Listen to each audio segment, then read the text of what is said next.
napapansin ko, no? Alam naman natin mga boss na malaki ang naitulong, no, ng SMNI kay Robin Padilla, mga kababayan.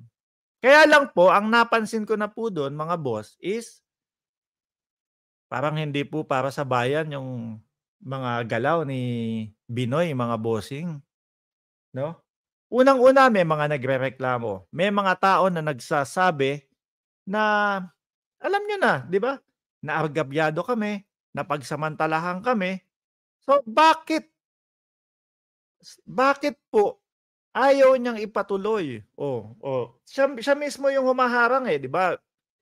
Dahil nga po ang ginagawa ni Pastor Kibuloy, eh, dinededma ang Senado, mga kababayan, kaya po walang ibang dapat gawin ng Senado kundi i-contempt, no? Eh, unang-una po humaharang si Binoy, mga kababayan.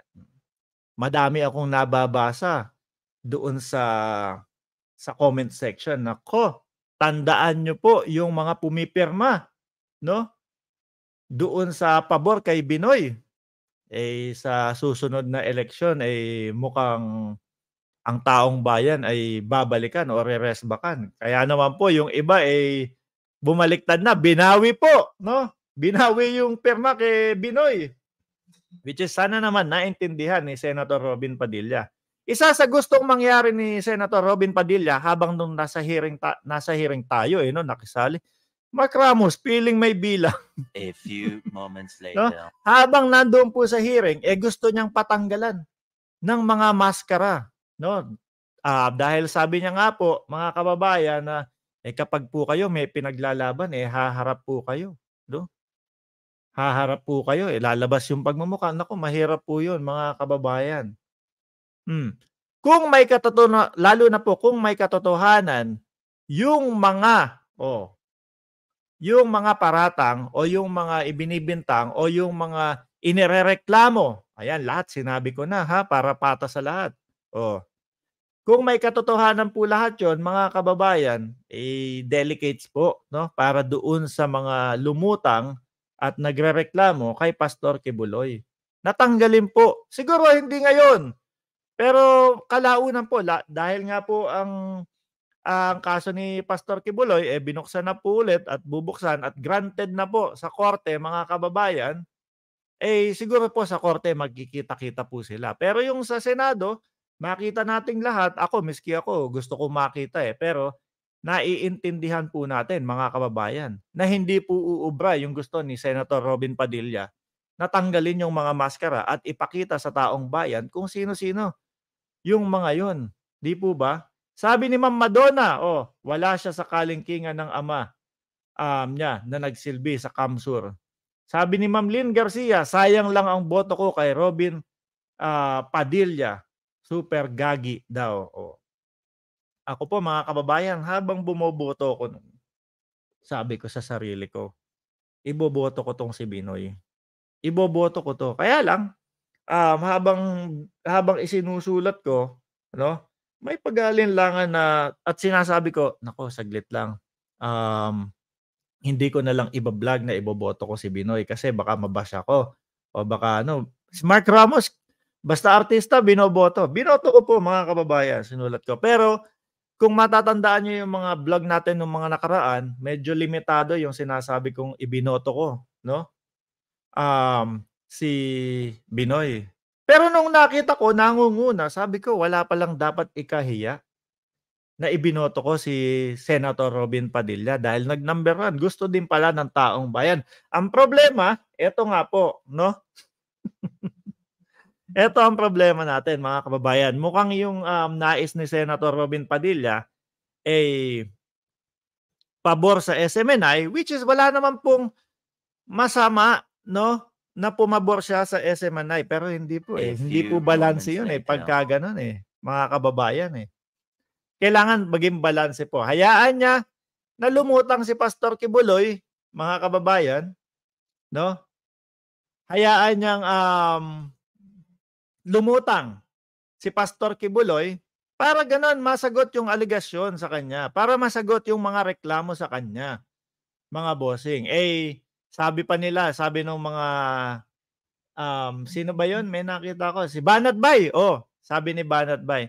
Hindi pa hindi pa napapatunayan na may sala si pero parang sa Senado, nahatulan na siya. Paano hindi gano'n ang mangyayari? Ayaw lumutang ni Pastor Kibuloy. Binibigyan siya ng, pagkakataon na sagutin yung mga alegasyon sa kanya. Oh, binibigyan ng pagkakataon pero ano ang ginagawa? Andun, nagtatago, 'di po ba? Andun mas pinili na magtago. Oh. So yun nga po ang tanong natin do sa TikTok. Sino po sa tingin ninyo, eto sabi ni Ma'am Katie, sino sa tingin ninyo, nangangati ako dito sa Pilipinas. May nangangati ako dito. So, sino po sa tingin ninyo ang mas may balls? A few moments later. Si Senyor Aguila, na umattend doon sa hearing niya sa Senado na hinarap yung mga nagrereklamo sa kanya ng may tapang, buo ang loob.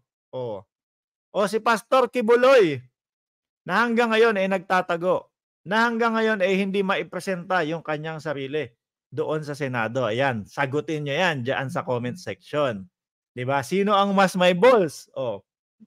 Si Pastor ba na hanggang ngayon hindi lumulutang o si Senyor Aguila na mukhang nagiging idol ko na si Senyor Aguila pagdating po doon sa pagharap doon sa mga nagrereklamo sa kanya so sabi ni Ma'am Flor de Lisa Sonday, si Senyor Aguila ang may bola, di ba?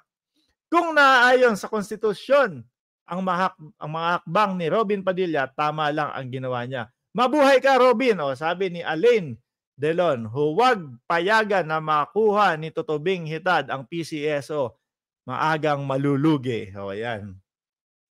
Sabi ni Jerry Nicolan, bakit maskara, bakit gustong hubaran ng maskara ni Robin Padilla?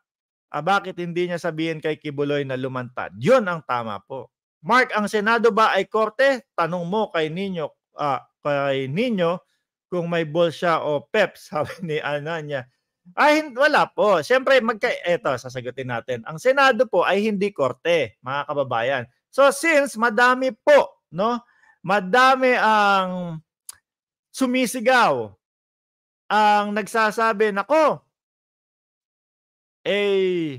ikasuhan nyo, sa korte nyo yan. Dalin nyo sa korte, yang si Pastor Kibuloy.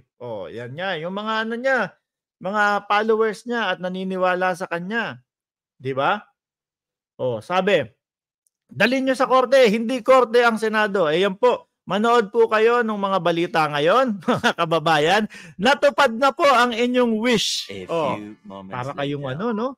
para kayong nakiusap sa wish ko lang. Natupad na po. 'Di ba? So ngayon po, siguro naman hindi na kayo mag-iiyakan. 'Di ba po? Hindi na kayo mag-iiyakan kasi yung paulit-ulit nyong sinasabi na sa korte dalhin yung kaso, natupad na po. Kagabi pa lang po, mga kababayan. So, pangatlong topic tayo, mga boss. Nino Barsaga. Eto na.